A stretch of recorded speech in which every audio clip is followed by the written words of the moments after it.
বাংলাদেশি সহ বিদেশি অনেক শিক্ষার্থীর কাছে উচ্চ শিক্ষার জন্য মালয়েশিয়া অন্যতম জনপ্রিয় গন্তব্য হয়ে উঠেছে। 20টি সরকারি ও 107টি বেসরকারি বিশ্ববিদ্যালয় আছে দেশটিতে। প্রায় সব বিশ্ববিদ্যালয়ে বাংলাদেশের শিক্ষার্থীদের বিভিন্ন বিষয়ে পড়ার সুযোগ আছে। ফাউন্ডেশন, ডিপ্লোমা, স্নাতক, স্নাতকোত্তর, পিএইচডি এবং পোস্ট ডক্টরাল পর্যায়ে পড়াশোনার সুযোগ আছে। এসএসসি বা সমমানের পরীক্ষায় উত্তীর্ণ হওয়ার পর ফাউন্ডেশন বা ডিপ্লোমা থেকে একজন শিক্ষার্থী উচ্চশিক্ষা শুরু করতে পারেন। IELTS বা টোফেল সনদ না থাকলেও মালয়েশিয়ার অনেক বিশ্ববিদ্যালয়ে ভর্তি হওয়ার সুযোগ আছে। তবে সেক্ষেত্রে মূল কোর্স শুরুর আগে বিশ্ববিদ্যালয় থেকে IELTS এর প্রশিক্ষণ নিয়ে পরীক্ষায় বসতে হয়।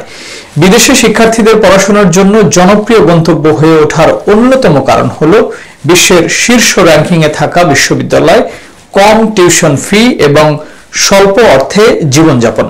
2025 সালের QS ওয়ার্ল্ড ইউনিভার্সিটি র্যাঙ্কিং এর বিশ্বের সেরা 500 বিশ্ববিদ্যালয়ের মধ্যে মালয়েশিয়ার আছে 8টি বিশ্ববিদ্যালয়।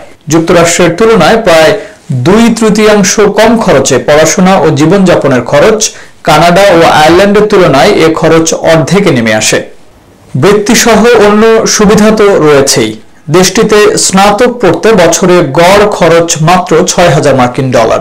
ফোর্বসের একটি প্রতিবেদন অনুসারে নানা দূরদর্শী কৌশল গ্রহণ, গবেষণা তহবিল বৃদ্ধি, কার্যকরভাবে ঐতিহ্যবাহী সীমাবদ্ধতাগুলো কমিয়ে ফেলা এবং একাডেমিক ভারসাম্যের কারণে মালয়েশিয়ার প্রতি শিক্ষার্থীদের আগ্রহ বেড়েছে। মালয়েশিয়া সরকারের দেওয়া নানা অফারও আন্তর্জাতিক শিক্ষার্থীদের আকর্ষণ করছে।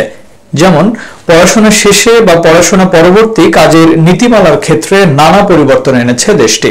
আন্তর্জাতিক শিক্ষার্থীদের ডিগ্রি অর্জনের জন্য মালয়েশিয়ায় যাওয়ার প্রবণতা বেশি। স্নাতক ডিগ্রি সেখানে সবচেয়ে জনপ্রিয়। 2019 সাল থেকে স্নাতকোত্তর এবং স্নাতকোত্তর স্তরে বিদেশি শিক্ষার্থী অনেক বেশি বৃদ্ধি পেয়েছে।